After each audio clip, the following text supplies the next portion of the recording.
RPSC के द्वारा कल जो सिलेबस बदला गया है उसमें जो पार्ट मैं पढ़ाता हूं उसमें लगभग दोनों पार्ट के सिलेबस को बदल दिया गया है।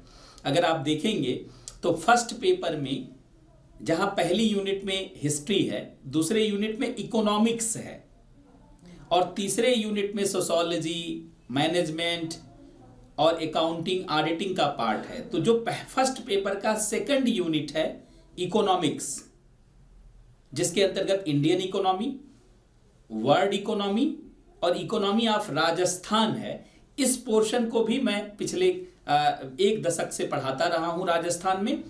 और जो सेकंड पेपर का सेकंड यूनिट है जनरल साइंस एंड टेक्नोलॉजी, इसको भी मैं पढ़ाता रहा हूं।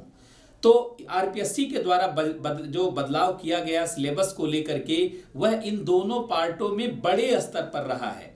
अगर मैं सीधे सीधे कहूं तो जनरल साइंस एंड टेक्नोलॉजी का जहां सिलेबस 99% बदल दिया गया है, वहीं पर 98% सिलेबस इकोनॉमिक्स का भी बदल दिया गया है। कुछ 2-3 लाइन ऐसी है जिसको नए सिलेबस में रिटेन किया गया है, बाकी सभी को रिपील कर लिया गया है और नया इंट्रोडक्शन हुआ है, सिलेबस को नए तरीके से इंट्रोड्यूस किया गया है। अगर आप देखेंगे फर्स्ट पेपर का सेकंड यूनिट, तो उसमें पहला पार्ट है इंडियन इकोनॉमी और पहले ही पार्ट में आप देखेंगे एग्रीकल्चर, ग्रोथ और डेवलपमेंट से रिलेटेड सारी activity, food processing system, value chain management, food management से जुड़े हुए नए पार्ट को पूरी तरीके से जोड़ा गया है। जैसे जैसे भारत में कृषि का महत्व बढ़ता जा रहा है, भारत सरकार 2022 तक किसानों की आय को दुगना करने का लक्ष्य लेकर चल रही है, डबलिंग फार्मर्स इनकम। तो आरपीएससी ने उस आधार पर पूरे सिलेबस को नए तरीके से रिडिजाइन और बड़ा ही डायनेमिक कर दिया है। अब पहले जैसा एग्रीकल्चर का सिलेबस नहीं रह गया है, तो आरपीएससी की तैयारी करने वाले विद्यार्थियों को इस पर नए तरीके से अपनी समझ को विकसित करना होगा। दूसरा पार्ट इंडस्ट्रियल सेक्टर को लेकर के है और बड़ा ही डायनेमिक इंडस्ट्रियल सेक्टर का भी जानते सिलेबस कर दिया गया है। अच्छा, एक सबसे खूबसूरत बात जो इस पूरे सिलेबस की है कि अब सिलेबस में हिडन जानते हैं कोई सिलेबस नहीं है, सिलेबस बिल्कुल क्लियर किया जा चुका है। जनरली आरएस के सिलेबस में ये समस्या रहती थी कि कोई एक पॉइंट लिख देते थे, लेकिन बहुत सारा हिडन सिलेबस रहता था, जिसके नाते कई बार कोचिंग में पढ़ाते समय या किसी लेखक के द्वारा किताब लिखते समय वो दायरा स्वयं या तो कोचिंग वाला या लेखक निर्धारित करता था। कई बार विद्यार्थी और एग्जाम के अनुसार उसमें कंटेंट नहीं होते थे, लेकिन सिलेबस को पूरा क्लियर करने के नाते अब यह एक संदेह समाप्त हो गया है कि सिलेबस में क्या क्या है, क्या क्या नहीं है, क्योंकि पूरी तरीके से सिलेबस को आउट करने से या स्ट्रक्चर्ड करने से प्रोएक्टिव सिलेबस हो गया है, प्रो स्टूडेंट सिलेबस हो गया है और वो सारे बिंदु और वो सारे हिडन जानते चीजें हैं समाप्त हो गई हैं जहां से भटकाव होता था। तीसरा पॉइंट आप देखेंगे इन्फ्लेशन का एक चैप्टर बहुत अच्छा जो पहले पीटी में था, अब इन्फ्लेशन, प्राइस और डिमांड सप्लाई मैनेजमेंट के पार्ट को शामिल किया गया है। चौथे में आप देखेंगे पूरा फिजिकल पॉलिसी, फिजिकल रिफॉर्म और सेंटर स्टेट के बीच में फाइनेंशियल रिलेशन, उन सारे बिंदुओं को एकदम यूपीएससी जैसा हूबहू जानते हैं शामिल किया गया है। रिसेंट फाइनेंशियल कमीशन, पहले जहां 12वां वित्त आयोग की चर्चा थी आरएस के एग्जाम में, वहीं रिसेंट फाइनेंशियल कमीशन की बात की गई है। अर्थात अगर सिलेबस अगर एग्जाम लंबे समय तक अगर आरएस में यही सिलेबस कंटिन्यू रखा गया, तब भी सिलेबस को बदलने की जरूरत नहीं होगी, क्योंकि भाषा जैसी प्रयोग में लाई गई है उससे सिलेबस हमेशा नवीन दिखेगा, हमेशा नया दिखेगा।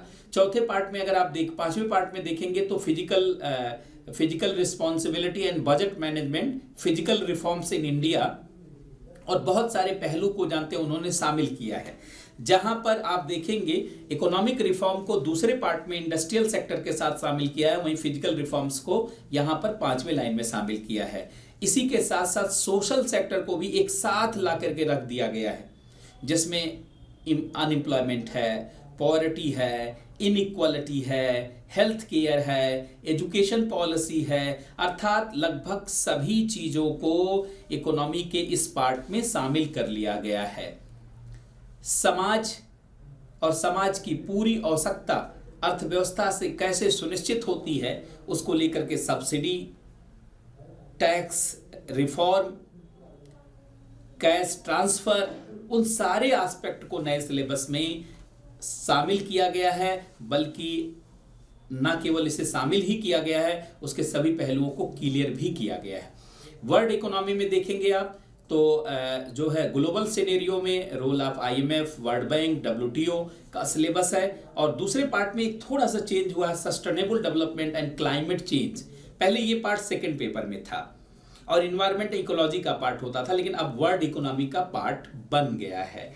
पार्ट सी में देखेंगे राजस्थान की इकोनॉमी का पार्ट है, और राजस्थान की इकोनॉमी का पार्ट वैसे भी बहुत डायनेमिक है, जिसमें राजस्थान के सभी पहलुओं को शामिल किया गया है। तो राजस्थान का जो इकोनॉमिक सर्वे है, अगर आप उसको पढ़ते हैं, राजस्थान सरकार के पूरे किए गए प्रयासों को समझते हैं, तो निश्चित रूप से इस पार्ट की पूरी तैयारी हो जाती है। आप सभी से निवेदन है कि पूरे पार्ट पर 2 तरीके की रणनीति बनाएं। एक तो पहले जितना भी बेसिक्स है उसको क्लियर कर ले, नोट्स के रूप में ला दे। दूसरा, इस सिलेबस में जो एप्लीकेशन के बिंदु हैं, अप्लाइड जो पार्ट हैं, जहां करंट अपडेट की जरूरत है, उसके लिए दूसरे स्तर पे प्रयास करें और उसके लिए भी अपना नोट्स बना लें। फिर आप टेस्ट सीरीज के माध्यम से, पर्सनल टेस्ट के माध्यम से अपने आप को इंप्रूव करते रहे। आप सभी को ज्ञात होगा जिस तरीके से सौंदर्य की रक्षा स्वच्छता और साफ सफाई से होती है, उसी तरीके से ज्ञान की रक्षा प्रैक्टिस और रिवीजन से होती है। प्रैक्टिस और रिवीजन आपकी पूरी तैयारी का केंद्र बिंदु है।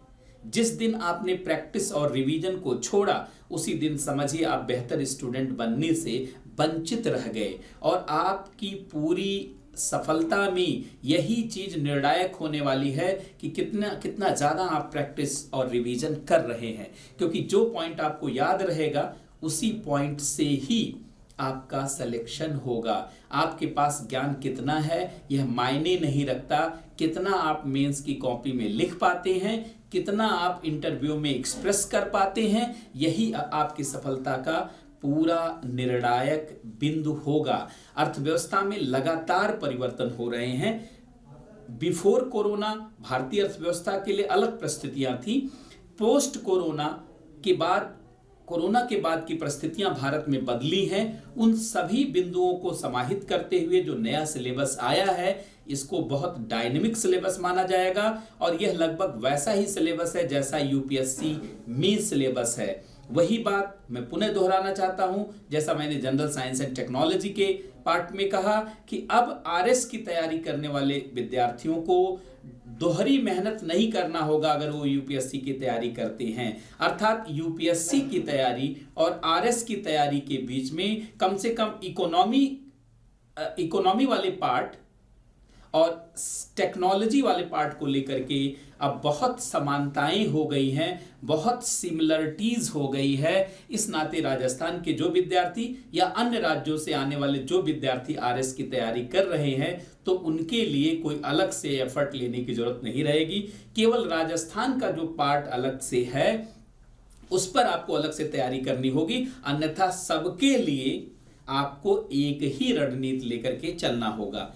और एक और मेरा आप लोगों से अपील रहेगा कि यूपीएससी में भी जो सवाल पूछे जाते रहे हैं, खासकर जो सिलेबस आरएस का है, उसको लेकर के मैं नहीं कहता कि उन सवालों को लिखिए, वो थोड़ा अलग लेवल के हैं, लेकिन उनको कभी कभी पढ़ लिया करें ताकि आपको लगे कि ये जो आपका डायनेमिक पार्ट अब हुआ है। जैसे एग्रीकल्चर, तो एग्रीकल्चर में पिछले 4-5 सालों में यूपीएससी ने क्या सवाल पूछा, जरा उस नजरिए को भी देखें। क्वेश्चन पूछने का जो डायमेंशन रहा, जरा उसको भी देखें। इससे आपके सोच का दायरा बढ़ेगा, ब्रेन स्टॉर्मिंग बढ़ेगी और आपका कंसेप्ट ज्यादा क्लियर होगा और आप मनोमस्तिष्क से अपने आप को ज्यादा तैयार महसूस करेंगे। तो आप सभी लोगों से निवेदन है कि इस नए सिलेबस को लेकर के आप पूरी तरीके से आश्वस्त हो जाएं और इसको पूरी तरीके से समझ लें और इसके अनुसार अपना नोट्स बहुत ब्रीफ तरीके से बना लें। और हम लोग जो प्रयास कर रहे हैं उन प्रयासों से भी जुड़े अगर आपको आवश्यकता लगती है, ताकि आपके सफलता में अगर हमारी भी कोई भूमिका है तो उन भूमिकाओं से भी अवगत हो सके। आप सभी लोगों को इस डिस्कोर्स का आप भाग बने, इसके लिए बहुत बहुत धन्यवाद। सबको बहुत बहुत नमस्कार।